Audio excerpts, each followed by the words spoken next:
안녕하세요. 농지오케이 윤수입니다. 오늘은 농지 이용 실태 조사와 농지 처분 명령 어떻게 대비하고 대응해야 하는지에 대한 이야기를 나눠보고자 합니다. 요즘에 농지법이 강화되고 나서 농지조사관리원이 생겼고 그 다음에 행정기관에서도 조사 요원들을 대폭 채용해서 지금 일제 조사를 하고 있고, 또 지난해 농지법이 개정되면서 이용 실태 조사에 대한 것을 강화해서 해가지고 최근까지도 많은 그 지자체에서 농지 처분 그 예고 통지라든지 농지 처분 명령이라든지 또는 농지 처분에 따른 청문회 개최라든지 이런 것들이 많이 진행되고 있습니다. 이에 따라서 지금 많은 분들이 어떻게 해야 되는지, 그동안엔 안 하던 것이 왜 이렇게 막 하고 있는지에 대한 것에 불안감들을 느끼고 있습니다. 그래서 오늘은 농지 이용 실태 조사와 농지 처분 명령 어떻게 대비하고 대응해야 할까? 또 지금 현재 그런 것들은 어떤 것이 있고 어떻게 되고 있는지에 대해서 함께 살펴보고 대응 방법을 찾아보도록 하겠습니다. 최근에 나오는 요 기사지만 최근보다도 그 이전에도 계속해서 이런 그 이용 실태 조사와 청문에 대한 기사들이 나오고 있습니다. 예, 그래서 이거는 뭐 조금 전에 말씀드렸듯이 이런 부분들이 많이 나오고 있다 하는 거고, 그러면 이와 관련된 농지법을 좀 한번 살펴보고자 합니다. 이번에 개정된 농지법 49조에서 농지대장이라는 것이 새로이 나타났습니다. 물론 현행 농지법을 들어가서 보시면은 농지원부라고 나옵니다. 그러나 8월 18일 날부터 시행하는 법에 들어가서 보면 농지대장으로 나오고 있습니다. 그래서 이 농지대장이라는 명칭은 8월 18일로부터 쓰는 것이고, 현재 4월 15일부터는 농지원부라는 말을 쓰지만은 농지대장으로 쓰고 있습니다. 그래서 경작 사실 등에 대해서 소유자나 경작자가 신고 의무를 부여했습니다. 그래서 이건 49조에 의해서 49조 뭐 50조, 51조 이렇게 해서 쭉 나가는데, 그렇게 해서 소유자나 경작자가 경작 사항이 변경되거나 또는 현재 제대로 안 되어 있는 경우에 60일 이내에 신고를 해야 되고, 그렇지 않으면 농지법 63조에 의해서 100 내지 300만 원의 과태료 처분을 받게 됩니다. 그러니까 이런 거 한번 보시고, 그다음에 농지 이용 실태 조사에 대해서는 54조에서 농지 이용 실태 조사를 하도록 규정하고 있습니다. 그리고 그 조사 결과에 따라서 10조 또는 57조, 54조 등에 의하여 처분 명령이나 벌금이나 과태료 처분 등을 받게 되어 있으니까 그 부분도 꼭 좀 살펴보셔라 하는 거 말씀을 드리고, 그 다음에 농지를 휴경이나 타용도로 사용하거나 농지법에서 허용하지 아니하는 농지를 임대차를 하고 있는 경우에, 즉 농지법 10조 등에 의해서 농업 경영에 제대로 이용하지 않는 농지 등에 대해서는 처분을 하도록 되어 있고, 그 처분 명령을 받게 되거나 처분 명령을 이행하지 않으면 농지법 63조에 이거 공시지가 또는 감정평가액 중 높은 가액의 25%를 매년 이행자 강제금으로 부과받게 됩니다. 그래서 이런 것들을 뭐 한번 보시면서 어떻게 해야 되는지에 대한 거 한번 보시라는 거 말씀을 드리고, 그다음에 이제 지금까지 농지법에서 정하고 있는 농지의 성실 경작 의무와 농지대장 관리에 대한 사항, 그리고 농지 이용 실태 조사와 농지 처분 명령에 대한 근거 법률, 그를 위반한 경우에 처벌 조항에 대해서 알아봤습니다. 그래서 이건 농지법에 들어가서 해당 조항들을 보시면 되고, 이것을 링크를 걸었는데 조금 잘 안 됐네요. 다시 한번 그 수정을 하겠습니다. 이렇게 해서 알아보시면 되고, 만약에 농지법을 위반해서 조사가 이루어지거나 또는 처분 예고 통지서를 받게 되거나 처분 명령 받은 경우에는 어떻게 해야 하는가? 먼저 이 부분부터 살펴보고 어떻게 대응할지에 대해서 이야기를 나눠보겠습니다. 농지를 제대로 관리하지 못해서 일제 조사 결과 구두 또는 전화 또는 실제 농사 여부를 서면으로다가 이렇게 확인하게 됩니다. 그래서 이럴 때는 이만저만해서 농사를 제대로 못 지었다. 지금이라도 농지를 갈고 농사를 짓겠다고 하고 그때 지금 현재 그러니까 그때 맞는 작물을 재배를 하고 농작물 재배 사진 등을 제출하면 현장 확인을 하고서 빼줄 수가 있습니다. 그 다음에 처분 예고 통지서를 받았어요. 이런 경우에는 앞에와 똑같아요. 비슷한 과정으로 지난해 또는 뭐 지금 현재 이런저런 사유로 인해서 농사를 제대로 못 지었다. 못 지은 경우에 나오는 거니까 제대로 못 관리한 경우에 그 다음에 지금부터 또는 돌아오는 농번기에 대부분 이게 겨울에 되기 때문에 그런 때에는 농사를 제대로 잘 지을 것이니 유예를 해달라 하고 유예 신청서를 내는 겁니다. 그러면 대부분의 경우에 받아들여집니다. 특별한 경우가 아니면. 그래서 이렇게 해서 하면 되는 것이고 처분 명령을 받았다면 요 사이에 지금 하나가 좀 빠졌네요. 이렇게 되고 요 사이에서 지금 많이 나오는 것이 뭐냐면 농지 처분 명령 그 뭐죠?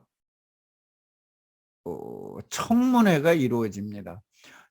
요 사이에서 청문회가 이루어지는데 웬만하면 청문회에는 참석하지 마시고 미리 유예 신청서를 제출을 해서 청문회까지 가지는 않으시는 게 좋습니다. 왜냐하면 대부분의 사람들은 사실상 제대로 농사를 못 지신 것만은 사실이잖아요. 그래서 그런 경우에 내가 거기 가기 전에 유예 신청서를 미리 제출하고 그걸로다가 해서 그 청문 심사를 청문 절차 그 심사를 그냥 서면으로 받는 것이 오히려 더 대부분은 낫기 때문입니다. 어쨌든 이렇게 해서 처분 명령을 받게 되면 이때부터는 뭐 누구라도 빠져나갈 방법이 없습니다. 이때부터는 무조건 처분 기간 내에 소유권 명예를 바꿔야 됩니다. 그렇지 않으면 공시지가 또는 검정평가액 중 높은 가액의 25%를 이행강제금으로 그 소유권이 이전될 때까지 매년 부과 납부를 해야만 하기 때문입니다. 그래서 이때는 지체 없이 이 농지를 소유권을 이전을 하시기 바랍니다. 그래서 뭐 이건 매도를 하든지 아니면 뭐 가족 간에 증여를 하든지 뭐 해도 되는데 다만 이때 배우자한테 증여는 안 됩니다. 배우자한테는 안 되고 그 외에 주민등록을 달리하고 있는 가족에게는 되니까 그렇게 하시면 되겠습니다. 그 다음에 이제 처벌을 받지 아니하기 위해서 평소에 농지 관리를 어떻게 해야 되는지 즉 대비하는 방법은 어떤 건지에 대해서 알아보도록 하겠습니다. 농지를 구입한 이후에 취득한 이후에는 어떻게 해야 되는지에 대해 알아본다. 자, 여기서 뭐 난 싫은데 이랬지만 부모님이 돌아가시면서 상속을 받게 된 경우 또는 남들이 땅으로 돈을 벌었다고 하니까 내가 농지 투자를 하고 있다면 또는 은퇴 후에 귀농해서 전원생활을 하기 위해서 농지를 구입하였다면 어느 경우든지 간에 농지를 가지게 되었다면 이런 얘기예요. 어느 경우. 이 앞에는 그냥 서술입니다. 예. 또는 현재 이미 농지를 가지고 있다면 재촌 작용하는 것이 최고의 방법입니다. 이거보다 더 좋은 방법은 없어요. 그러나 여러 사정으로 인해서 재촌 작용이 불가한 경우가 굉장히 많습니다. 우리네 저거에는. 그렇다면 재촌 작용이 안 된다면 작용이라도 하셔라 그런 얘기야. 그래서 작용을 하면서 농업경처에 등록하여 농업인이 되고 그 다음에 지역농협조합원에 가입을 해서 그 농업인 혜택을 누리라는 것입니다. 그리고 농지를 소유 관리를 하고 있다면 큰 문제가 될 것이 없습니다. 그러니까 농사를 지으면서 관리한다면 자 여기에서 많은 분들이 제 자경이라도 하라고 그러면은 뭐 내가 직업이 있느니 거리가 멀으니 뭐 여러 가지 이야기들을 합니다. 직업이 있든지 간에 또는 거리가 멀든지 간에 직접 농사를 짓는 것은 상관이 없습니다. 다만 여기에서 채소 농사를 뭐 30kg, 50kg, 100kg 되는 데 있는 것을 짓는다 그러는 것은 좀 인정하기 어렵죠. 왜냐면 채소 농사를 왔다 갔다 하면서 손이 자주 가고 매일 보다시피 해야 되는데 거기를 그렇게 다니면 농사 짓는다는 게 쉽지 않은 겁니다. 자, 벼농사를 100kg가 넘는 데 거를 왔다 갔다 하면서 짓는다 하는 것도 그렇게 좀 맞지가 않습니다. 왜냐면 논농사 짓는데 수시로 다녀야 되는데 그렇게 멀리 있는 것을 왔다 갔다 농사를 짓는다는 것도 하시는 분도 덜어는 있어요. 그러나 이것도 좀 맞지는 않는 부분입니다. 그러나 반대로 이제 하겠습니다. 자, 과수 농사나 약용작물 농사 중에 손이 덜 가는 거, 손이 많이 가는 거는 아니에요. 손이 많이 가는 작물들은 아니고 손이 좀 덜 가는 과수나 다년생 약초나 이런 거를 재배한다 그러면 이런 것은 봄이나 여름에 풀을 좀 베어주고 깎아주고 뭐 이렇게 하면 되는 것이고 이건 뽑아줄 정도는 아니거든요. 그래서 이제 이렇게 하면 되고 여름에도 한 2번 정도 아니면 정이나 손이 안 가면 가을에 1번 정도만 해줘도 사실은 관리가 됩니다. 그래서 이런 식으로 하는 것들이라면 전국 어디 것이라도 가능하다. 다만 제주도나 섬 지역에 있는 것들은 다니기가 좀 어렵고 하기 때문에 조금 안 될 수도 있다 하는 것입니다. 그래서 이런 정도로 자기가 할 수 있는 거 하셔라. 예. 다만 이제 도저히 작용도 안 되는 경우에 그럼 어떻게 할 것이냐. 이때는 농지은행에 위탁을 하시라. 그래서 임대를 그렇게 하시라는 거예요. 이왕 임대하는 거. 농지은행에 8년 이상 위탁을 하면 양도시에 사업용 세율로 적용을 받을 수 있으니까 이 또한 10% 정도 절세를 할 수 있는 방법이에요. 그 다음에 상속 등으로 제촌자경 지역이 아닌 먼 거리의 농지를 소유하고 있다면 농업인 주권을 충족하는 1000제곱미터 약간 넘는 농지는 작용을 하고 그 이상의 농지들은 농지은행에 위탁 관리하는 것도 하나의 방법입니다. 이렇게 하면 내가 농지를 전부 위탁한 것이 아니라서 추가로 농지 구입도 가능하고 또 농지은행에 위탁한 농지에 대해서는 사업용으로다가 혜택을 볼 수가 있기 때문입니다. 그래서 소유한 농지를 전부 임대하고 있으면 추가로 농지 구입을 할 수가 없기 때문에 이렇게 일부는 작용을 하고 나머지는 위탁을 하고 하는 이러한 방법으로 관리를 하는 것도 하나의 방법이다. 전부 위탁을 하지 않고 그래서 이런 것들도 염두에 두고 하시라는 거예요. 그냥 어느 하나가 또는 개개인에 따라서 개개인이 소유한 농지에 따라서 어떻게 관리해야 되는지 이런 것들이 다 달라지기 때문에 어느 뭐 누구가 다 이렇게 해야 된다 저렇게 해야 된다 이런 거 없습니다. 그래서 그런 거 보시고 하시고 다만 농지은행에 위탁을 할 때 농지가 집단화되지 아니하거나 농지 면적이 1000제곱미터 미만의 적은 경우이거나 하는 경우에는 또는 임차할 사람이 없는 경우 등 이런 경우에는 농지은행에 위탁이 안 되는 경우도 있어요. 그래서 이러한 경우에는 달리 방법이 없습니다. 정말 작용을 해야 돼요.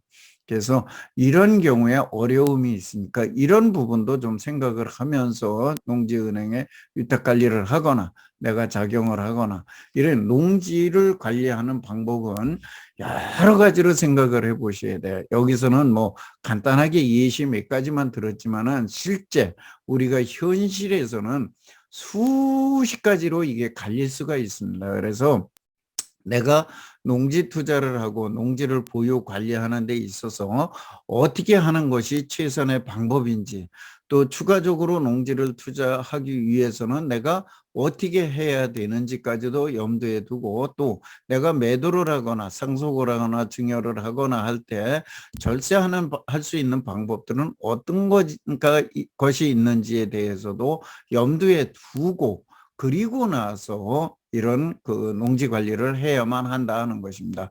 어쨌든 농지 이용 실태 조사가 강화가 돼서 지금은 행정기관, 농어촌공사, 그다음에 일반인들의 신고 등 여러 가지 방법으로 실태 조사가 좀 강화가 되었다. 그다음에 그거에 따른 처분 명령이라든가 이행강제금이라든가 이런 것들에 대해서 좀 더 강화가 되었으니까 평상시에 내가 농지 관리를 제대로 잘 대비를 하고 또 작용을 하면서 대응을 해야 한다. 제일 좋은 방법은 제천작용이다. 좋은 방법은 작용을 하면서 농업경영체 등록하고 농업인으로서 내가 혜택을 누리면서 관리하는 것이다. 그 다음에 일정 부분이 넘어가고 내가 제천작용이 안 되는 것이라면 농지은행에 관리를 해서 절세를 하는 방법도 좋은 방법이다. 그래서 이런 것들을 근데 멀리 있는 것이라면 내가 일부는 작용을 하면서 농업인 유지하고 일부는 농지은행 위탁하는 것이 더 좋은 방법이다.